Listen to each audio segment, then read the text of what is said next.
Welcome to our channel. Prince William's role is changing. What does he really want to do with it? When Prince William presented the Men's FA Cup trophy at Wembley last weekend, he'd have been forgiven for thinking how life can come at you fast compared with when he appeared at the same fixture last year.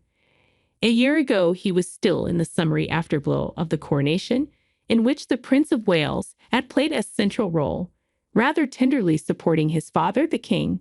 The pair had been seen joking together during rehearsals. Fast forward to summer 2024, and there have been massive unexpected pressures. Within the quartet at the heart of the monarchy, King Charles, Queen Camilla, Prince William, and Catherine, both the King and Princess of Wales, have had cancer diagnoses.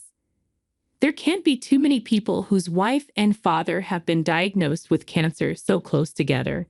It must feel as if he is in a lonely place at times, says royal commentator Richard Palmer. It's meant that Prince William has focused much of his attention on looking after his wife and young family, understandably putting many of his other engagements on hold. The need to avoid the politics of the UK's general election has meant even more his plans being curtailed, including a visit that would have focused on tackling homelessness. While the king has returned to work with a burst of energy, it's unavoidable that there will still need to be adjustments for his health. That's going to mean Prince William being pushed ever more clearly into the role of heir, sharing the burden. It must feel like the weight of the world is on him. The future of the monarchy rests on his shoulders, says royal author Prof. Pauline McLaren. It doesn't help that there's an ocean-wide gap between Prince William and his brother Prince Harry, and swirling around the Princess of Wales's illness as she continues with cancer treatment has been a toxic swamp gas of social media gossip and crazy speculation. It must have felt as though the royal world, used to traveling at the sedate pace of a carriage, had turned into a white-knuckle ride. At the center of this storm, what does Prince William himself want to achieve? If you turn off all the background noise about the royals, what does he want to do with his role? The key word, according to sources close to the prince, is impact. Rather than ribbon-cutting, photo opportunities, and easy gimmicks, he wants to deliver projects that make a tangible, measurable difference. He's asking, how can I use my platform for good, to create positive change? Says the royal source, he has big ambitions for what he can deliver. In practice, that means his projects to reduce homelessness, promote mental health issues, and support environmental business through his Earthshot project. Prince William has described his role as social leadership, and his visits have been labeled as community impact days. It's a millennial vision of monarchy, taking off the tie and actively promoting a social agenda, with language that wouldn't be out of place in a campaigning charity. A microcosm of his approach was seen last month, when the prince, now responsible for the Duchy of Cornwall, helped with the breaking of ground for a new health center on the Isles of Scilly. He'd worked with the local council to get this project at St. Mary's Community Hospital underway. He's rolled up his sleeves and played a fundamental role in ensuring the work begins as soon as possible, says a royal source, with the impact being that people don't have to go to the mainland for care. There's also a new housing project in near Newquay intended to reduce homelessness. It's not particularly glitzy. Campaigners against the monarchy once described the royals as state-funded reality television, but the type of projects Prince William has been backing are often much less glamorous or even media-friendly. Maybe that fits with another part of his character. He doesn't always take the easiest path. It's like his football team, Aston Villa.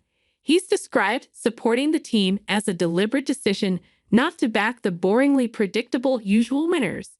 He preferred the emotional roller coaster moments of teams that went down as well as up. Mind you, his father has gone a step further with this philosophical footballing ethos, supporting Burnley, who were relegated this year. Prince William's approach also risks criticism. The anti-monarchy group, Republic, called his homelessness projects crass and hypocritical. Given the excessive wealth we gift him, There's also the accusation that any ambition to tackle housing problems will always ultimately depend on political interventions, which are outside his remit. It's a tall order, and it's not entirely clear how he's going to achieve it. But many people will think he should be applauded for trying, says Richard Palmer. Another nagging friction is the tension between Team William and Prince Harry and Meghan, who can almost seem like a rival Californian court. While William was digging away in Cornwall, they were getting the rock star treatment in Nigeria. Prince William has the challenge of getting serious ideas across when he's caught up in an improbably scripted soap opera. There's another generational pressure for Prince William that is only likely to increase. A significant part of the public popularity of the monarchy now depends on the Prince and Princess of Wales. They're like politicians who are more popular than their party.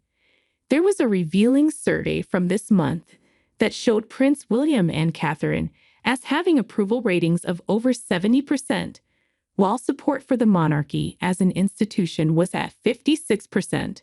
Among younger people, support for the monarchy is only 34%, and it's not until the over 50s that a majority see it in a positive way.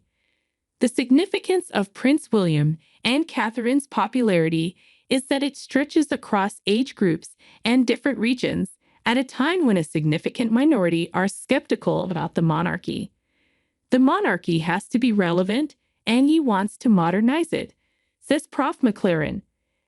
As heir to the throne, he will also have to look in the longer term to his own reign. The next few years will see him thinking through what kind of monarch he wants to be and what kind of monarch the country will need to have in the mid-21st century, says historian Sir Anthony Selden. He has been defining his own agenda, much of it overlapping with his father's interests and passions, says Sir Anthony. But it's at a time of so many unknowns for Prince William, who has such a big public platform, but now has to find his own voice, that showed Prince William and Catherine as having approval ratings of over 70%, while support for the monarchy as an institution was at 56%. Among younger people, support for the monarchy is only 34%, and it's not until the over 50s that a majority see it in a positive way. The significance of Prince William and Catherine's popularity is that it stretches across age groups and different regions at a time when a significant minority are skeptical about the monarchy. The monarchy has to be relevant, and he wants to modernize it, says Prof. McLaren. As heir to the throne, he will also have to look in the longer term to his own reign. The next few years will see him thinking through what kind of monarch he wants to be and what kind of monarch the country will need to have in the mid-21st century, says historian Sir Anthony Selden. He has been defining his own agenda, much of it overlapping with his father's interests and passions, says Sir Anthony. But it's at a time of so many unknowns for Prince William, who has such a big public platform, but now has to find his own voice. Thanks you for watching. Stay connected with us for more videos.